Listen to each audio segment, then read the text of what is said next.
we got this video from a company called Protector introducing Patrol. Homeowners in LA can now book off-duty police officers to help protect their homes.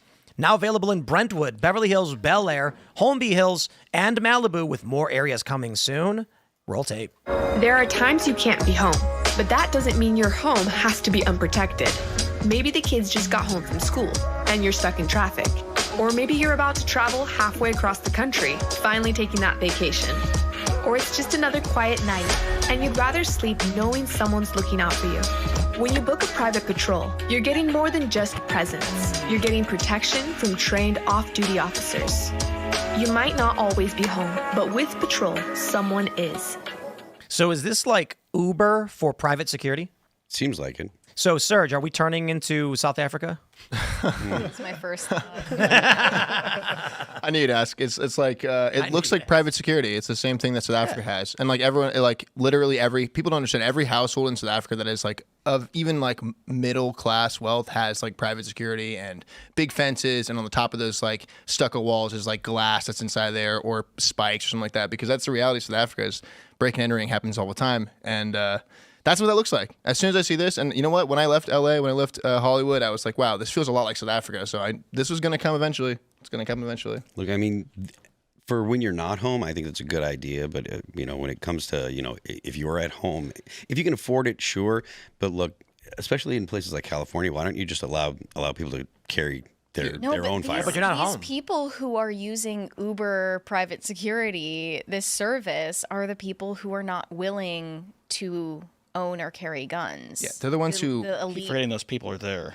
The ones who say like defund the police. They're the same people. same So people. yeah, they are anti-private gun ownership, and that's why they are using a service like this. I don't think that even changing their gun laws would make any difference. Well, like I said, if you're not home, I think this makes perfect sense, and especially if you have like a nice house, like if you're up in Calabasas or something like that, it makes sense. Even though Calabasas is a gated community, multiple gates in the area. I mean, or you could fund the police. Well, I mean, that might be a thing. What they could have done for iOS only. I can't check it out. Well, You can use my phone if you want. what they could have done for the ad, I remember I was in LA during the fires and I was filming these houses that were on fire, and this guy like shows his pistol to me. And he's like, yeah, we have people just going through raiding all these houses. They should have had the patrol car pull up to a burning house and be like, you can have your house protected. To be fair, so private security exists all over the place. We obviously have our private security company. There's a bunch of really big ones. Obviously, there's G4S and Securitas. Just because someone was like, we can make it easier to book, doesn't mean it's an example of like us decaying into this state where everybody needs private security. Do you guys know about the LA area? Y'all know what Brentwood is? Yeah. Everybody's nodding. Okay, you're rich in Brentwood. Okay, Beverly Hills, Bel Air. They made a TV show about it. These are rich people who want security. They buy security all the time, and this is just a commercial for an easy way to get security. I'm sure currently most of these people already have security, and they just call a private company and book it through phone. Now they can book it through app. Mm-hmm. It's a great idea, but it's indicative of the failure of the local governance there that we need this. But shout outs to capitalism for having a solution. Yeah. I mean, kind of, but what happens to a state where capitalism is layered on top of communism? That's true. Yeah, in California. It breaks down. You don't have the money for it. Yeah. You're spending money on a service you don't get. So to be fair, I accept your argument as well, your counterpoint. You shouldn't have to hire a patrol to watch your house when your kids come home. Mm. We used to keep our doors unlocked. What happened to this country, Phil? A lack of social cohesion. Yeah. People do not have the same values. Even though I call myself a Catholic curious, the lack of religion, I think, is a bad thing for society overall. I think when a society doesn't have a religion that most people generally agree on, then you turn to things like the state for your religious, to fill that hole that's left in your. And I mean, look, in my opinion, religion's, for me, from my perspective, it seems like religion's more like language, like a way to communicate with people. Like if you are of the same religion, there's a whole ton of things that you automatically know that you have in common with that person, right? Even if you don't speak the same language, there's a lot of similarities in if you're both Catholic or whatever. And I think that that's something that really helps to bind communities together. Do you guys think this company would be happy or angry that we're discussing the failures of governance that requires private security in this way? I'm sure they'd love it because it's promoting their business. You Yeah. can also pick out which uniform they're supposed to wear. Really? I looked at the app page. A couple of things you mentioned, Phil, are not really causes, though. They're symptoms. And the cause, or one of the major causes, is just demographic change, especially in LA. That's what's affecting them. And But that is cultural cohesion. Like a group of demographic change is cultural cohesion? they are overlapping on each other. A group of people that grew up a group of people who grew up in Chicago eating Chicago hot dogs are all going to laugh and joke about the Maxwell Street dog with grilled onions or whatever. Then you bring in a bunch of people from Honduras and they're going to go, okay. So when you decide to have a hot dog cook-off, half the people show up and they make tacos. There's no cultural cohesion. There's totally different worldviews on what they want to celebrate. So I think it really comes down to when you have a tight-knit community, when you go to church together. I'm giving an example of what humans used to do. You don't commit crimes. You're less likely to commit crimes against people because they're part of your social sphere, and it's dangerous to do so. You get ostracized. But when you take two different distinct communities, put them next to each other, they're going to be like, I can wrong you, and no one over here cares. And then that's what you get. This is a big thing. I made a documentary on Santa Monica. Check it out on 6'7" Kevin on YouTube. And I went there and found that people actually went to Santa Monica to steal things because the cops are just so lax there. So it's just known around the world. You mean home invasion or shoplifting? All of the above. Let me tell you about, I think it's Oak Brook Terrace in Illinois. One of the highest crime rates in the country, or it was 20 years ago. And it's a wealthy, tiny suburb. But tons of people from the hood in Chicago go there because they know rich people live there and it's a big shopping area. So they would just go and rob them as they left the mall. Exactly. Half the Santa Monica promenade is shut down. It's just a ghost. Right now? Yeah. If you go down there, if you go to the second half of the promenade, it's just closed business, closed business, That's closed sad, business. man. Wow. And it's because of the shoplifting. Yeah, and this is why it's so important for, when we do have immigration, it's so important to have assimilation. That's why I'm pro, shut the border down, no more immigration for 5 or 10 years. Nobody. Let the people here become American. That's why I'm pro national language being English. The federal government should stop producing any materials that are not written in English, because it's not because I'm hateful of other people, but it's because the United States needs to be a cohesive society. As much as we can. We're such a massively large country with so many different cultures here in the U.S. We need to do as much as we can to encourage people to assimilate and become American. Get rid of all the garbage leftist crap that you're getting in schools that teach that America is a bad place and you should hate America or you should be ashamed of the United States. Teach the people about the good things that America's done. Don't hide things that we failed on. That's fine to teach them, but don't focus on them. Don't focus on our differences. That was one of the most important things about getting rid of critical race theory in schools. That stuff was teaching people to hate America and other Americans. You need to teach people to have a society that is cohesive. You need to have people that understand each other, and that starts with the language. Stop immigration for a while and allow the people that live here to actually become Americans, and we should be doing things to encourage that. And to say that it's bad to encourage people to become American or to assimilate to the United States is just stupid. And people will try to make. You're going to need 20 or 40 years. That's why I said no more immigration for 10. I'm cool with that.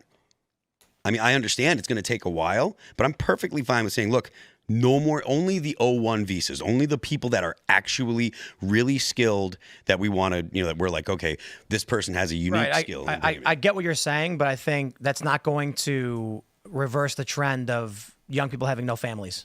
Oh, you're totally right. I think that it's just one piece of the puzzle to actually fix the United States, but I think that it's an important step. I think what we're looking at is an inevitable collapse. And I think the issue with that kind of statement is that people immediately imagine the cities are on fire and there's rockets and meteors and the world's ending. No, it just means there's going to be less stuff. People are going to have less access, and they're going to have to work, maybe not even work harder, to be honest. I think people will start leaving cities With less people, there's going to be more space, and it's going to shrink. It's gonna start reverting back a little bit to kind of more of a, homesteady kind of existence. Wild West. A little bit, yeah. Cities won't be able to support their water infrastructure. We talked about the cancellation of Colbert and how, let's just do a hypothetical number. In order to make a show like Colbert work, you need 500, let's just say you need 1 million viewers. 1 million viewers is the threshold by which you can sell an advertisement that will, after enough of them, fund the show. Otherwise, you're doing volume and you're like, we have to do 15 ads every ad break to make enough money because there's not enough people. Well, then there's saturation. You can only show an ad to the same people so many times. So eventually sponsors stop buying because they're like, look, the sale, it's a diminishing return. That's the same thing with how water operates in all these big cities. So Detroit's the best example because we experienced this. When people started fleeing Michigan, the cost of the water infrastructure in Detroit stayed static, but the amount of people to fund it went down. All of a sudden, they couldn't afford to run their water system anymore. So this is what kicked off the whole Flint crisis, because Flint was like, the cost of us using Detroit water is too expensive. So let's get off it and go to Flint water, which was toxic and corrosive. And so everybody got sick. That's going to start happening to all our cities as population declines. This is probably why, at least one of the reasons, Democrats are like, open the border and let everybody in. We need a tax base no matter what. And I think Trump's view is, I don't care about any of that. He wants the American tradition. He wants Christmas morning and gingerbread houses. And the majority of Americans, I think, agree with him. At least that's why they voted for him. The only problem is, Phil, if without the mass migration, and I'm not saying we should have it, then we're already looking at labor shortages to a great degree. And with the older generation aging out, you know what? You want to hear something funny? We were talking to a flooring company, and we were told they can't. The people working in the company can't remove the subflooring anymore because they're too old. Jeez. Wow. No. There's a flooring company, and we were like, we don't just need laminate. We need the subfloor removed and replaced. You're a flooring company, right? And like, yeah, but our guys who work are kind of too old to do it now. They could only do some stuff. And we were like, whoa, we'll find a different company, I guess. That's weird. Gen Z doesn't have kids. Gen Alpha is half the size of millennials. What will the next 10 or 20 years look like? I hope y'all got chickens. So I know that this is a little dystopian for some of the people around here, specifically Mary, but I do think that robotics are going to be doing a lot of the brunt work or the grunt work that people do now. Look, you only have to teach once you get a robot that can actually articulate its hands and stuff the way humans do, you only have to teach it how to do something one time, and then you can teach all the robots how to do it. So, and I do think that probably within the next 10 years, there will be robots that can do basically anything that a human can do. At least I'm talking about movements, lifting the weight and stuff like that. So then it's just teaching it, the technique of doing whatever it is that you're looking to do. And so I think that while this isn't a perfect solution, and it probably is going to have all kinds of problems that we're going to have to deal with, I do think that that's probably the future. And it's better than having a society that's totally alienated from each other, Then what do you hold responsible when it messes something up, though? I don't know, but we'll have Will Smith chasing him down, dude. Just like here's a question. Movie. Right? I'm driving in my Tesla, and it started driving in the middle of the road. So in the cities, when I'm on the highway, when I'm in the city, the Tesla is amazing. No issues. But for whatever reason, backcountry, it is panicked. It can't handle backcountry. The roads we have are 2 narrow lanes, and you better watch it because there's one point where the asphalt drops off and it goes down about a half foot. You don't want to mess that one up. So I'm driving in the Tesla, and I turn on auto drive, and it goes into the middle of the road right over the double yellow line because it's scared. And I'm like, it should just tell me no. So I take the wheel. It got me thinking, what would happen if I was driving on this road, tapped the auto drive, it immediately went into the middle, slammed into another car coming up over the hill or around the corner? Who's at fault? Who's liable for that? Is it manufacturer defect? Like if you're driving in your car and there was a story where a kid was speeding like 120 miles an hour. His accelerator was locked. It was a malfunction of the car, and he called 911 or something like that. Like, I can't stop my car. What do I do? And he's just like straight down this road, and then the cops got in front of him and then slammed the brakes on, forcing the car to a stop. He didn't go to jail. They were like, yeah, the car literally had a malfunction and the gas locked. So we don't blame that person, right? Right. If I'm driving my self-driving car and it decides to take an action and hit somebody, is that a defect of the manufacturer? When you sue, don't look at me. It's tough I didn't if do you it. know that it goes across the line and you've had that experience, but then you do it anyway.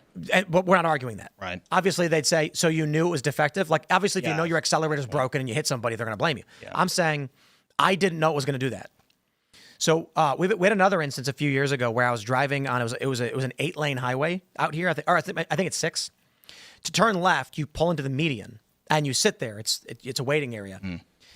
We were driving, no traffic, and my Tesla slammed its brakes on at 70 miles an hour to 0.